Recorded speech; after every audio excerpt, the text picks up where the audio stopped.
I'm Tommie Lee, and this is the Scam of the Week. Rick Walz, the president and CEO of your Better Business Bureau for Northern Indiana, joining us. Rick, how are you, sir? I'm doing great, Tommie. And you? Very well, thank you. Now, we were talking a couple of weeks ago about the BBB's latest international investigative study on phishing scams, and this week we're going to continue talking about that important topic.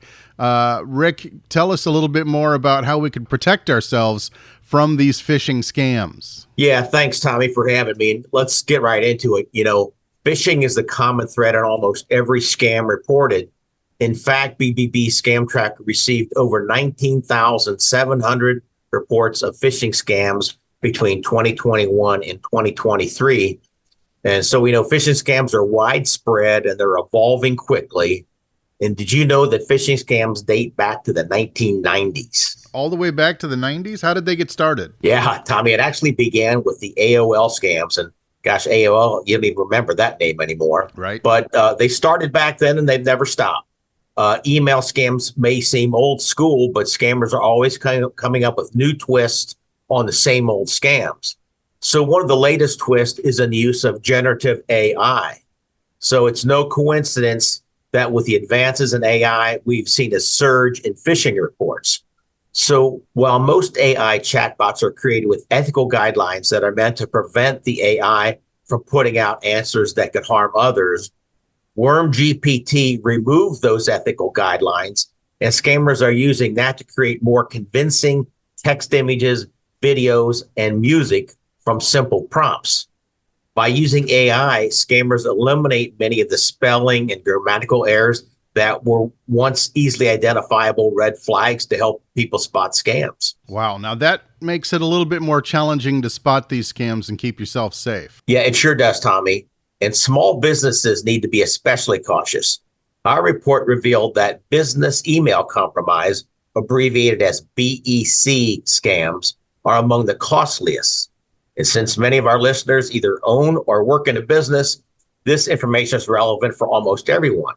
So in 2023, businesses reported to FBI's IC3 a combined loss totaling $2.9 billion, with the average loss reported at $174,000 per incident.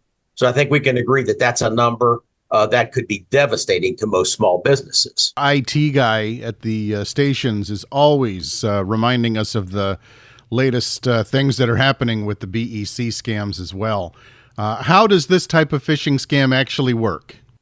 So it often begins with an email that appears to be from a trusted source like human resources, IT, or the CEO, asking you to arrange a wire transfer of a large sum of money to a supplier or a business partner, sometimes in another country. Now, this request may not seem out of the ordinary for some people, but if you fall for it and wire the money, it will be intercepted by the scammer and you won't be able to get it back. We actually here at the BBB experienced a version of this scam a couple years ago when a lady in our office received an email that appeared to have come from me directing her to pay an unusually large invoice. Had she not questioned it, we would be out over $20,000 and the scammer would be a little bit happier for it. Wow. These phishing attempts sometimes come from the outside the office, with scammers posing as vendors that you commonly work with or with government organizations. We had many reports of scammers posing as the United States Patent and Trademark Office. The scammers attempt to reach you with a threatening email claiming your organization has not trademarked its name and is at the risk of losing its legal right to use it within 24 hours.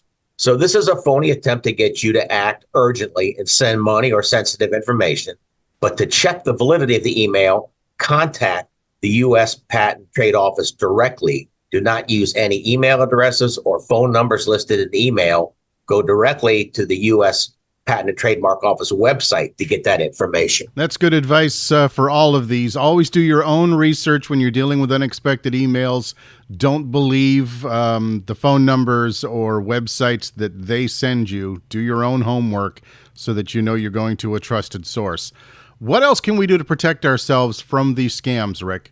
Well, Tommie, the bad guys have their tricks, but so do we. So whether you're a business or a consumer, it's good to keep these things in mind.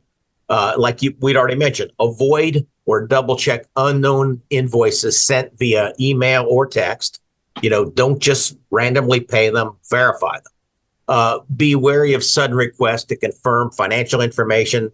That's a big tactic that's used very frequently right now. Check email addresses from trusted partners to avoid spoofs.